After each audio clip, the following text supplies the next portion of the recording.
একবার দেবর্ষি নারদজি তার পিতা ভগবান ব্রহ্মাজির কাছে ভগবানের বিশ্বরূপের বর্ণনা জানতে চাইলেন। তখন ভগবান ব্রহ্মাজি বললেন, যেমন সূর্য নিজের মণ্ডলকে প্রকাশিত করতে করতে বাইরের জগৎকেও প্রকাশিত করে, তেমনি পুরাণ পুরুষ পরমাত্মাও সম্পূর্ণ বিরাট বিগ্রহকে প্রকাশিত করতে করতে তাহার বাহিরে এবং ভিতরে সর্বত্রই একরস প্রকাশিত হচ্ছেন।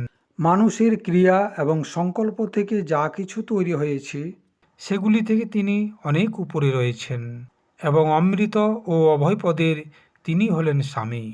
সেই জন্য কেউই ওনার মহিমাকে পার করতে পারবেন না। সম্পূর্ণ লোক ভগবানের এক পাদ মাত্র তথা ওনার অংশ মাত্র লোকের মধ্যে সমস্ত প্রাণী নিবাস করতে থাকে। ভূলোক, ভূবরলোক এবং স্বর্গলোক, তার উপরে মহরলোক রয়েছে। এদের উপরেও রয়েছে জনলোক, তপলোক এবং সত্যলোক। এগুলি ক্রমশ অমৃত, ক্ষেম এবং অভয়ের নিত্য নিবাস স্থান। জন, তপ এবং সত্য এই তিনটি লোকে ব্রহ্মচারী, বানপ্রস্থ এবং সন্ন্যাসীরা নিবাস করতে থাকে। দীর্ঘকালীন ব্রহ্মচর্যের থেকে রহিত গৃহস্থ ভূলোক, ভূবরলোক এবং স্বর্গলোকের ভিতরেও নিবাস করে। শাস্ত্রমতে দুটি পথ রয়েছে। একটা হলো অবিদ্যারূপ কর্মপথ, যাহা সকাম পুরুষদের জন্য, আর দ্বিতীয়টি হলো উপাসনারূপ বিদ্যার পথ, যাহা নিষ্কাম উপাসকদের জন্য। পুরুষ দুটির থেকে কোনো একটাকে আশ্রয় নিয়ে ভোগপ্রাপ্তকারী দক্ষিণ পথ দিয়ে অথবা মোক্ষপ্রাপ্তকারী উত্তর পথ দিয়ে যাত্রা করে। কিন্তু পুরুষোত্তম ভগবান দুটিরই আধারভূত।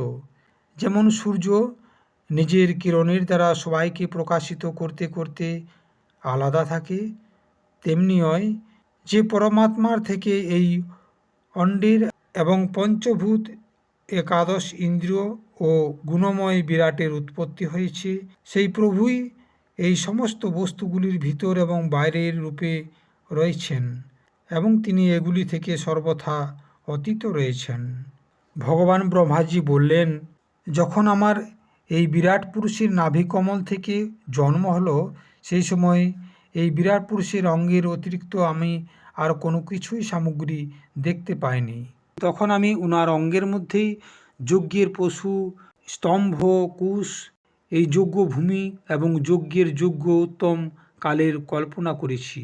যজ্ঞের জন্য আবশ্যক পাত্র আদি বস্তুগুলি যব, চাল এবং ঔষধগুলি, ঘৃত আদি স্নেহ পদার্থ, 6টি রস, লোহা, মাটি, জল, ঋক, যজু, সাম, চাতুর্হোত্র, যজ্ঞের নাম, মন্ত্র, দক্ষিণা, ব্রত, দেবতাদের নাম, পদ্ধতি, গ্রন্থ, সংকল্প, তন্ত্র, গতি, মতি, শ্রদ্ধা, প্রায়শ্চিত্ত এবং সমর্পণ, এই সমস্ত যোগ্য সামগ্রীগুলি আমি বিরাট পুরুষের অঙ্গ থেকেই একত্রিত করেছি।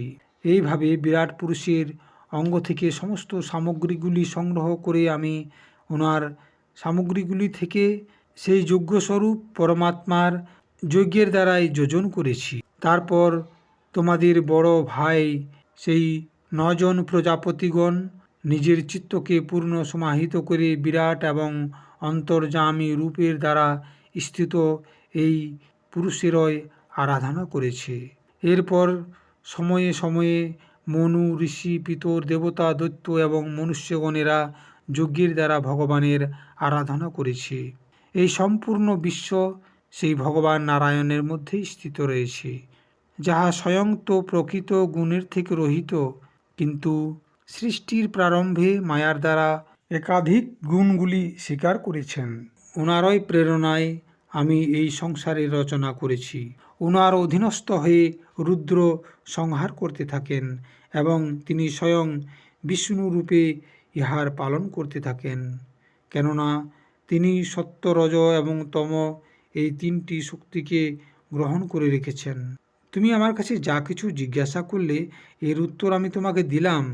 ভাব এবং অভাব, কার্য অথবা কারণের রূপে এরকম কোনো বস্তু নাই যাহা ভগবানের কাছ থেকে ভিন্ন রয়েছে। তাই হে প্রিয় পুত্র নারদ, আমি প্রেমপূর্ব এবং উৎকণ্ঠিত হৃদয়ে ভগবানের স্মরণে মগ্ন রয়েছি। ওনার মধ্যেই আমার বাণী কখনো অসত্য হয় না, আমার মন কখনো অসত্য সংকল্পও করতে পারে না, আমার ইন্দ্রগুলিও কখনো মর্যাদার উল্লঙ্ঘন করে কুপথে যেতে পারে না। আমি হলাম বেদমূর্তি, আমার জীবন তপস্যাময়। বড় বড় প্রজাপতি আমার বন্দনা করতে থাকে এবং আমি তাহাদের স্বামী।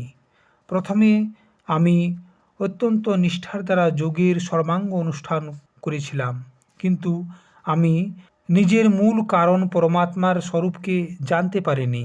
আমি তো পরম মঙ্গলময় এবং স্মরণে এসেও ভক্তের জন্ম মৃত্যু থেকে মুক্তির সেই পরম কল্যাণস্বরূপ ভগবানের চরণকেই নমস্কার করি।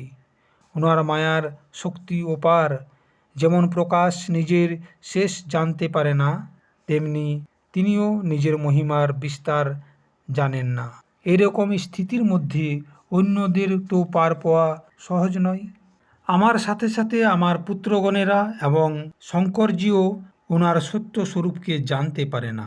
তাহলে অন্যজনেরা কিভাবে ওনার স্বরূপকে জানতে পারবে? আমরা তো কেবল ওনার অবতারের লীলাগুলির গান করতে থাকি, ওনার তত্ত্বগুলি জানি না। সেই ভগবানের শ্রীচরণে আমি বারবার নমস্কার করি। তিনি অজন্মা এবং পুরুষোত্তম। প্রত্যেক কল্পে তিনি স্বয়ং নিজেই নিজের সৃষ্টি করতে থাকেন, রক্ষা করতে থাকেন এবং সংহার করতে থাকেন। তিনি মায়ার দ্বারা রহিত, কেবল জ্ঞান স্বরূপ এবং অন্তরাত্মার রূপে একরসে স্থিত। তিনি তিনটি কালের মধ্যেই সত্য এবং পরিপূর্ণ। না ওনার কোনো আদি রয়েছে, না ওনার কোনো অন্ত রয়েছে। তিনি তিনটি গুণ থেকে রহিত, সনাতন এবং অদ্বিতীয়। মহাত্মাগণেরা যখন নিজের অন্তঃকরণ, ইন্দ্রিয় এবং শরীরকে শান্ত করে নেয়, তখনই ওনার সাক্ষাৎ করতে থাকেন। কিন্তু যখন অসত্য পুরুষের দ্বারা মিথ্যা তর্কের জাল বিছিয়ে ওনাকে ঢাকিয়ে দেওয়া হয়, তখন কেউ ওনার দর্শন পায় না। পরমাত্মার বিভিন্ন রূপের মধ্যে প্রথম অবতার হল বিরাট পুরুষ। তাছাড়া কাল, স্বভাব, কার্য, কারণ, মন, পঞ্চভূত, অহংকার, ত্রিগুণ, ইন্দ্রিয়গুলি, ব্রহ্মাণ্ড, শরীর, ওনার অভিমানী, স্থাবর এবং সঙ্গম সমস্ত জীব সব কিছুই অনন্ত ভগবানের রূপেই রয়েছেন। ভগবান ব্রহ্মাজি বললেন, আমি এবং ভগবান বিষ্ণু এবং ভগবান শঙ্কর, দক্ষ আদি প্রজাপতিগণ, তুমি এবং তোমার মতো অন্য ভক্তজন, স্বর্গলোকের রক্ষক, পক্ষীগণের রাজা, মনুষ্যলোকের রাজা, নিচের লোকেদের রাজা, গন্ধর্ব, বিদ্যাধর এবং চারণগণের অধিনায়ক, যক্ষ, রাক্ষস, সাপ এবং নাগেদের স্বামী, মহর্ষি, পিতৃপতি, দৈত্যেন্দ্র, সিদ্ধেশ্বর, দানবরাজ এবং আরও যে সমস্ত প্রেত, পিশাচ, ভূত, কুষ্মাণ্ড, জলজন্তু, মৃগ এবং পক্ষীগণের স্বামী ও সংসারের যে সমস্ত বস্তুগুলির ঐশ্বর্য, তেজ, ইন্দ্রিয় বল, মনোবল, শরীর বল অথবা ক্ষমতার সাথে যুক্ত, অথবা যা কিছু বিশেষ সৌন্দর্য, লজ্জা, বৈভব এবং বিভূতির সাথে যুক্ত রয়েছে, এবং যা কিছু বস্তুগুলি অদ্ভুত বর্ণযুক্ত, রূপবান অথবা অরূপবান, যে সমস্ত পরতত্ত্বময়, সেই সব কিছু হল পরম তত্ত্বময় ভগবত তত্ত্বরূপ। এছাড়া পরম পুরুষ পরমাত্মার পরম পবিত্র এবং প্রধান প্রধান লীলাবতারও বিভিন্ন শাস্ত্রের মধ্যে বর্ণনা রয়েছে।